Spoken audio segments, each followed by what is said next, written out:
Thank you, guys. That was our 7th match of the day. A convincing win for Bane, don't you think, Angel?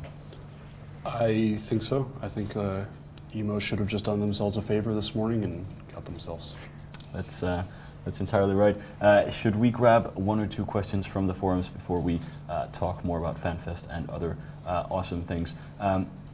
Unreal Reactions asks, what's better, buffer or active tank, Rowan? Depends what you're going to field with it. If you're going to field the logistics with it, then buffer all the way, definitely. But we found that active tanks, we've seen some people field both together, an active tank along with the logistics as bait. Agony. Yeah, but these matches are fairly short. They're a max of like 15 minutes. So generally, if you can find a really good, stable, active tank that's going to last that long, it's good to field that, because then each ship obviously has to be overcome on its own, and each ship doesn't need to rely on one linchpin ship within the gang. But if you've got a really battleship-centric setup, then it's generally better to go with just a massive hit point buffer and a logistics ship thrown in. Another question from the forums. This is Vardnar asking, how does a Guardian differ from an Oneros and, for example, a Basilisk from a Scimitar? What's the differences, basically? Essentially, the Guardian and Basilisk can be lumped together as far as having similar capabilities. When linked with either each other or an identical ship, they're able to create cap between themselves. So essentially, they both function as cap batteries. They're not as maneuverable as say, the Scimitar or the Oneros, and generally you find them in pairs or trios, the triangle setup. However, that reliance on each other makes them far more vulnerable to, say, e-warfare and things like that, whereas the Scimitar and the Oneros, while are more independent type ships, are sort of the lone wolf logistics ship. They're really nice. I love flying the Scimitar. It's fast, it's small, and it does have a very powerful amount of rep within it. So it's nice to not have to rely on everybody else. We also got a question from Captain Fumblebum. I'm not going to read the question, I just wanted to read his name. Props to that. Yes. Yeah. Let's go back and Captain Fumblebum, that's an amazing name. Let's go back and talk a little bit more, because of course the players see all the awesome events you do, but you also do cool events for us developers. Yes. We have one tomorrow. Yes, we have. We're gonna bring a couple of 100 beers up in the CCP cantina, and about 50 of us are gonna watch the finals here live, and hopefully we're gonna see a webcam or whatever from that event.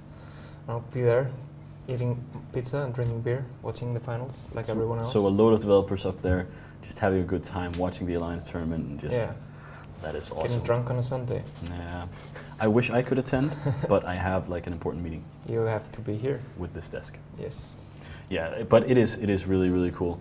It is fantastic, and we have one more match. It's Ushra'Khan versus Dead Terrorists, and then we have the second half of today's program. If you guys should just get a quick look at the schedule, what are you looking forward to after the break, Angel? I'm looking forward to, well, there's 3 matches I'm really looking forward to. Darkside versus Morsis Mihi, Dystopia Alliance versus it's Get Off My Lawn. And it's a toss-up really between Pandemic Legion versus Electus Matari and Solar Fleet versus Panda Team. Not really sure which one I prefer over those, but there's definitely a lot of matches. Some old powerhouses like Pandemic Legion and some new potentials, especially in Darkside, who I liked coming into this tournament. Haven't been the most flashy team, but have been consistent. So I really like them in at least the quarterfinals. How about you, Varun? I can't wait to see Dystopia Alliance and Get Off My Lawn. I think both teams have been pretty great so far. I want to see Pandemic Legion fight, just to see how they're going to do. You know, obviously, those guys they've won a couple of tournaments in the past. It's going to be interesting to see if they can go all the way. But strangely, the match I'm looking forward to the most is Electus Matari versus the Ronin, because I've got a lot of personal friends in EM and I really want to see them do well. Yeah, and the Ronin are a superb team, to put it mildly.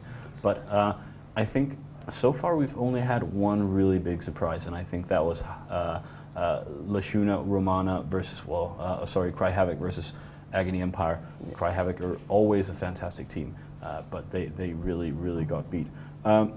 Otherwise, we've been pretty according to what you'd suspect, wouldn't you say, Angel? Yeah, I'd agree with that. I'm pretty confident with these teams putting on a solid performance within the next round of the events. Really, the only team that may be an underdog in the next matchup is going to be Agony Empire. The rest of these teams could very well be favorites in their next round. So great showing. And to be fair to the losing team, when I say go as expected, there's a lot of these that are 50-50.